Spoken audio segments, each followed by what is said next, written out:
본문이 눈을 말합니다. 그러면서 눈이 피곤하다를 말해요. 어제 그 의미가 눈물마저도 말랐다, 곧 삶의 고난과 어려움 가운데 있다를 말합니다. 그리고 입도 나옵니다. 나의 말이 할 때 그 말은 입으로 하는 거죠. 그리고 안위하실까로 번역된 히브리어는 한숨 쉬다, 크게 숨을 내쉬다 이 뜻도 있습니다.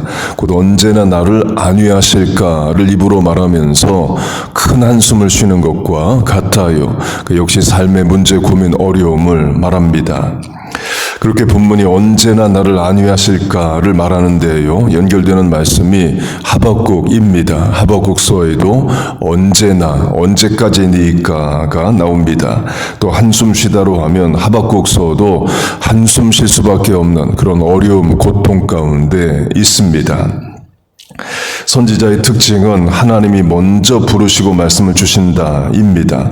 하나님이 선지자를 부르시고 입술에 말씀을 넣어주시고 대상을 정확히 정해 주셔요. 왕이든 백성이든 이방민족이든 거기에게 가서 전하라 명하십니다. 그리고 말씀이 없을 때는 자기 일 합니다.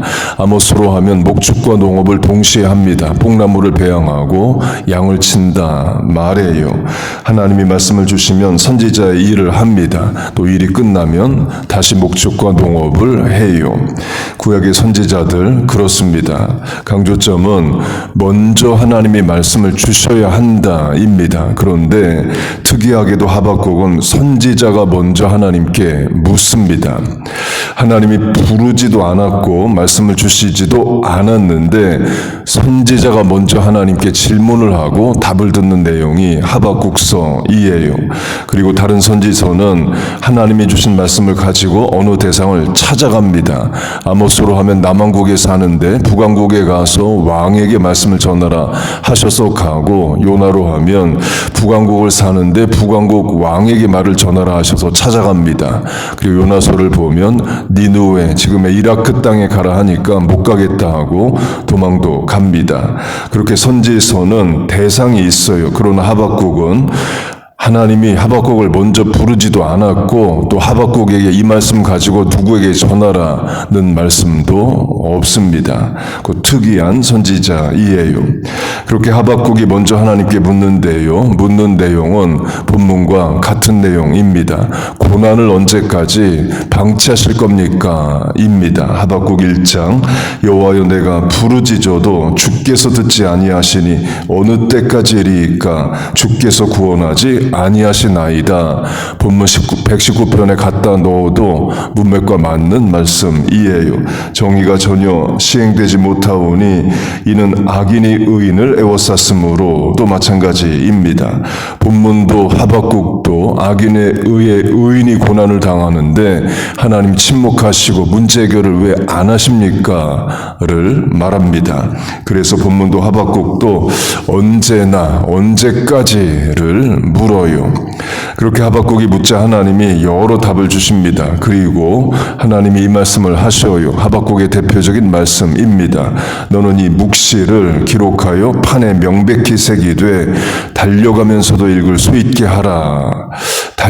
달려가면서도 읽으려면 이제 크게 써야죠. 우리식으로 하면 운전하면서도 읽을 수 있으려면 간판이든 광고든 크게 써 있어야 됩니다. 곧 하나님의 말씀을 크게 쓰라, 곧 크게 여기라, 바꿔 말하면 가까이 여기라 두라입니다. 고난 중에 말씀을 가까이 하고 말씀을 주목하라입니다. 본문도 같은 차원이에요. 본문 위로 하면 나는 주의 법도들을 묵상하리이다. 나는 주의 말씀을 바라나이다가 그걸 말합니다. 곧 고난 중에 할 일이 뭐냐? 말씀을 가까이 하라. 이에요. 그 시편이든 하박국서든 결국 답은 하나님입니다. 문제, 난제, 고통 해결은, 고난은 세상으로부터 오지만 답은, 응답은, 해결은 하나님으로부터 오기 때문입니다. 오늘을 살아갈 힘이, 능력이 하나님의 말씀으로부터 옵니다. 여러분 믿습니까? 새벽 기도로 하면 새벽에 나와서 내 입으로 찬송으로 기도로 하나님 이렇게 불러야 우리의 영이 소생하고 또 말씀을 통해 내 귀에 하나님이 들려야 내 심령이 살아납니다. 그렇게 하박국의 질문에 하나님이 말씀을 크게 쓰고 읽으라를 명하십니다. 그리고 하박국이 그 말씀 다 듣고 기도하는 것으로 끝나요. 또 유명한 말씀이 비록 무화과 나무가 무성하지 아니하며 포도나무에 열매가 없으며 감람나무에 소출이 없으며 밭에 먹을 것이 없으며 우리의 양이 없으며 외양간에 소가 없을지라도입니다. 없다를 6번 반복해서 말합니다. 우리식으로 하면 돈도 없고 건강도 없고 화목도 없고 뭐도 없고 뭐도 없다, 어려운 삶을 말합니다. 그리고 이어서 그런 없다 6번 뒤에 이어서 하박국은 이 말을 기도문을 합니다. 나는 여호와로 말미암아 즐거워하며 나의 구원의 하나님으로 말미암아 기뻐하리로다. 주 여호와는 나의 힘이시라. 그러니까 힘을 말합니다. 오늘도 하나님 공급하시는 힘으로 살아가겠다, 또 살게 하옵소서를 말하는 거죠. 그리고 하나님으로 말미암아 즐거워하고 기뻐한다를 강조합니다. 상황 현실을 보면 기뻐하고 즐거워할 수가 없습니다. 없고가 6번 반복됩니다. 목축도 농사도 다 안 된다 말해요. 무화과, 포도나무, 올리브 농사 다 안 되고 양도소도 다 없습니다. 즐거워하고 기뻐할 상황이 아니죠. 강조점은 상황을 보면 기쁨과 즐거움이 없습니다. 그러나 하나님을 보면 하나님이 공급하시는 위로와 힘과 소망으로 기쁨과 즐거움이 생긴다 이에요.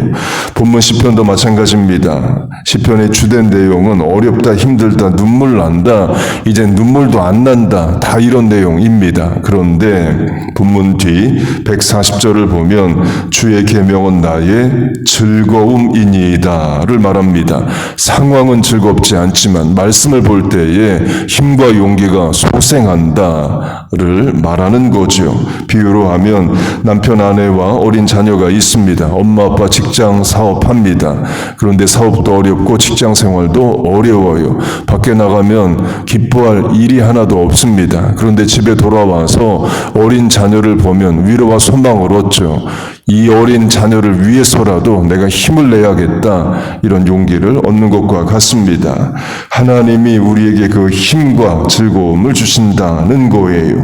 본문에 눈이 피곤하다로 하면 세상을 향해 눈을 보면 피곤하기만 합니다. 그러나 그 눈으로 말씀을 보면 기쁨과 즐거움, 위로와 용기, 힘을 주신다 이에요. 하박국서가 말하듯이 달려가면서도 보라는 것은 어떤 상황에서도 말씀을 의지하라는 거죠.